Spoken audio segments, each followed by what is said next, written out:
Hi, everybody. Welcome to Dan on Sports. We are going live on my Substack page here today. Thank you for subscribing to my newsletter and also to the podcast that we have. And we've got some big things planned for 2026, maybe a second podcast, a lot of irons in the fire, if you will. But we are going live right now because of the story which I had been writing about. Not just me, a lot of people have been writing about it.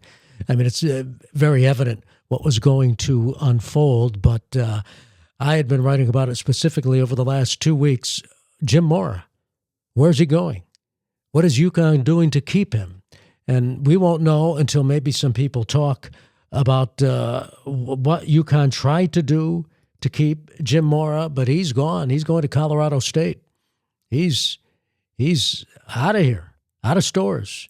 You kind of knew, by the way, when UConn was playing pretty good football, and he cut a post-game press conference short because they had won a game and there weren't that many questions. I don't even know if there were that many local media following the game. It was a road game. And then he had his Tuesday weekly conference with the media and cut that short. And you could tell that it got under his skin that UConn basketball rules the roost in stores and the state. And that bugged him. He wanted to go to a place where the college football program was king. And by the way, I have said that UConn has to step it up to that next level because college football rules the roost. And it's just going to become even bigger. And it's going to leave the UConn basketball program in the dust if somehow college football at UConn doesn't join a major football conference. And the Big East doesn't even have football. Used to have football. Big East doesn't have football anymore. So you knew that Mora was looking, and who can blame him? He was making $2.5 million a year, and he obviously wanted to go to where college football would be king. And if he rebuilds that Colorado State program, and it needs rebuilding, then college football is going to be king out in Colorado State, and they're going to get big crowds, a stadium much bigger than Rensselaer Field, a stadium that's on campus, a stadium that's going to bring thousands each day, each game to watch Colorado State play. So it doesn't come as much of a surprise that he wanted out of here, that he was looking, and I'm sure it's going to come to pass that UConn tried to save him and give him as much money as possible. But the UConn budget for football isn't there yet. It's got to be there. So in the meantime, UConn has picked an interim coach. Here's the statement that was provided by UConn, a statement on head coach Jim Mora. Jim Mora informed me, and this is from UConn Athletic Director David Benedict. Jim Mora informed me late last night that he has accepted the head coaching position at Colorado State.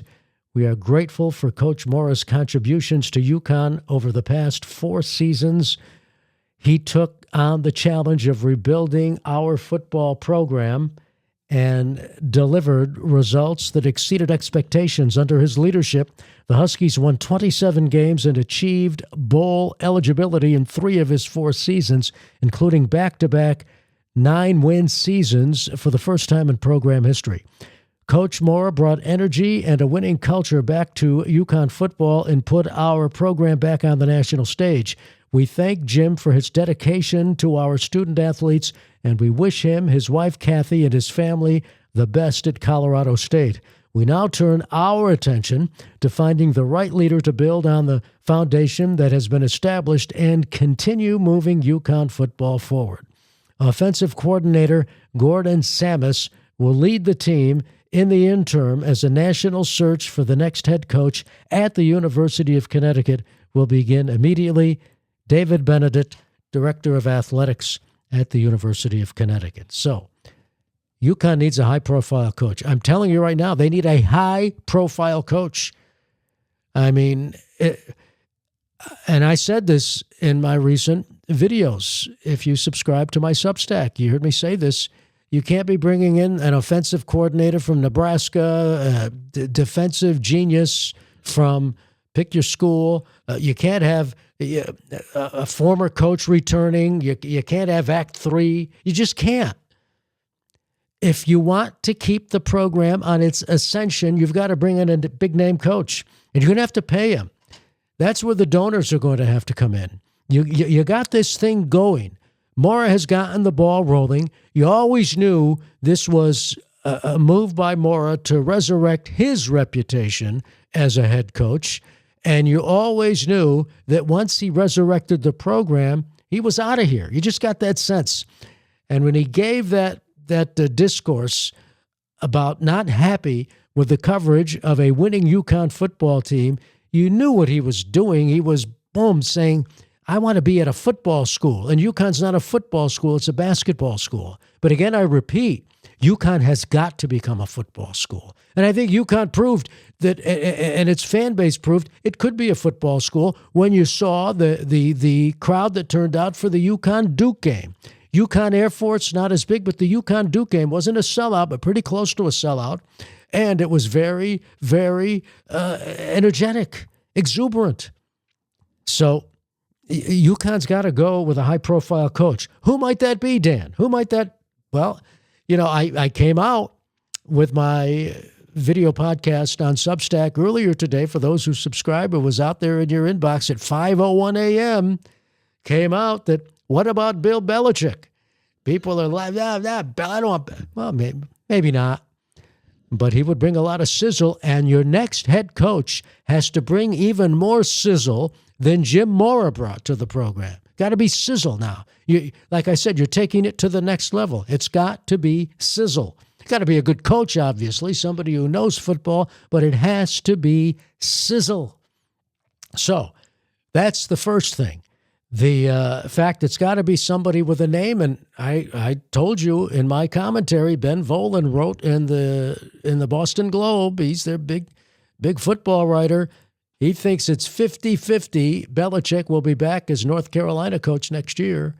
I don't think Belichick is going to get an NFL job, but I do believe he perhaps is adapted to the college football style, the college football environment. Maybe he likes it, but things went south in North Carolina, no pun intended. Hey, UConn is a lot closer than to Nantucket, where he's got a place, a lot closer to Nantucket than North Carolina. He went to school at Wesleyan. Of course, he coached the Patriots, and in a sense, he's a New England guy. And it would not surprise me if some kind of arrangement is made where Belichick, who has an escape clause, has a buyout, leaves North Carolina and ends up at UConn. You don't know. Someone wrote to me, Brian Dable. Possible. I don't know if Dable wants to, and he has coached in college as an assistant, wants to commit himself to the recruiting that's involved in being a college football coach, even though you now have a general manager now for the program and you've got the NIL and all this. Maybe he looks at UConn as a way to resurrect his reputation. Chip Kelly, who's coached in college. In fact, he coached, right, UCLA, just as Jim Mora coached UCLA. Chip Kelly is a possibility now that he has been let go as the offensive coordinator of the Las Vegas Raiders. Kelly's a possibility, and he was the OC at Ohio State before he left to go become the Raiders OC, highest paid assistant coach, $6 million, and now he's gone, but he's collecting the paycheck, right? So, a lot of moving parts here, but recruiting season starts early, so you almost have to have a head coach in place early. Now, I've been reading some comments on social media along the likes of, how could Mora leave now with the team still facing a bowl game? He has to leave now. He's got to get things in place for Colorado State. That's no big deal. Coaches leave all the time before their schools are about to play in a bowl game. That's not a big deal. Not at all. So, okay. Here are some, I want to read some of what's being written on social media on the UConn blog. Paul writes, no surprise, a bigger salary, closer to home, a Pac-12 program, a lot more NIL money, and a newly renovated stadium. UConn football will always be a stepping stone job. Boom. Bingo. And that's what has to happen. UConn has to create such a program that it's not a stepping stone job. That if you as a head coach get the UConn job, you got to think twice before leaving. Now, in a sense, and this is where I would disagree with Paul, all college football jobs are stepping stone. All of them. All are stepping stone. So get that straight. But you got to make it so that you really think twice before you step to the next job.